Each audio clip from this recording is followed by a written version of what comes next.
अस्सलामुअलैकुम नाजरीन, स्वागत है आपका अशमा किचन में। तो आज हमारे किचन में बनने वाला है बहुत ही मजे का और टेस्टी दानेदार ग्रेवी वाला मटन कोरमा।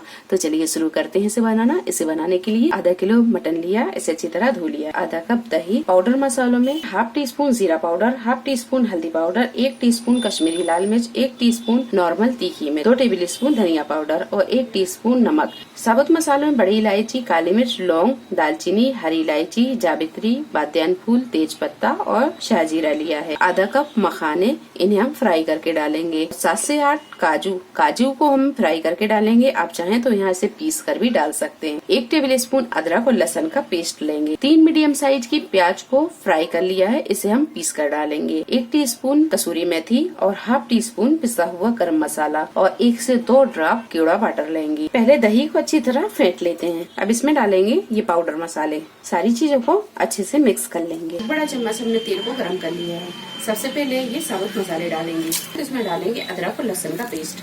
1 से 2 मिनट भून लेते हैं। अदरक लहसुन में थोड़ा सा भून जाए तो इसमें डालेंगे ये मटन को 2 से 3 मिनट फ्राई करने के बाद में इसमें हम डालेंगे ये दही में जो मसालों को मिक्स किया था, ये डाल देंगे। इसे हम धोकर डाल देंगे।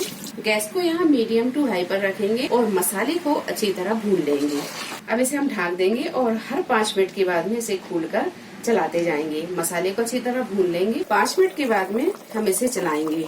इसे हम तब तक भूनेंगे जब तक कि ये दही का पानी अच्छी तरह सूख नहीं जाता। अब इसे हम फिर से ढक देंगे और 5 से 7 मिनट के बाद में हम इसे चलाएंगे। 5 से 7 मिनट के बाद में इसका ढक्कन फिर से हटाएंगे और इसे एक बार फिर चला देंगे।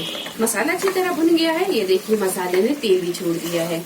अब इसमें डालेंगे हम प्याज। तो मसाला यहाँ आप देख सकते हैं कि ये थोड़ा सा दानेदार हो गया है। ये देखिए मसाला अच्छी तरह भुन गया है, दही का पानी भी सूख गया है और आप यहाँ देख सकते हैं कि मसाला यहाँ ये दानेदार हो गया है। अब इसमें हम डालेंगे जो हमने प्याज को फ्राई किया था, उसे हम थोड़ा सा पीस के डालेंगे। अब इसे हम डाल देंगे।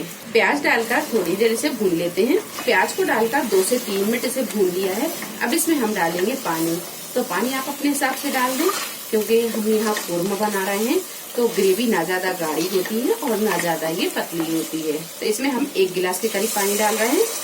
अच्छे से इसे मिक्स करेंगे और अगर ग्रेवी गाढ़ी होगी तो इसमें हम पानी और मिला लेंगे। अब लगाएंगे हम इसका ढक्कन। तो मसाले को भूनने के टाइम पर मटन थोड़ा सा गल गया है। अब इसमें 3 से 4 सीटी और लगा लेते हैं मीडियम टू हाई फ्लेम पर। फिर इसके बाद हम गैस को बंद कर देंगे और इसे अपने आप ठंडा होने देंगे। जब तक मटन गलता है उतनी देर में हम काजू और मखानों को ही फ्राई कर लेंगे। तो 1 टीस्पून के करीब हमने यहाँ पर घी डाला है। इसमें ये काजू डालेंगे। काजू अच्छे से फ्राई हो गए हैं, काजुओं का कलर भी चेंज हो गया है। अब इसे हम निकाल लेंगे।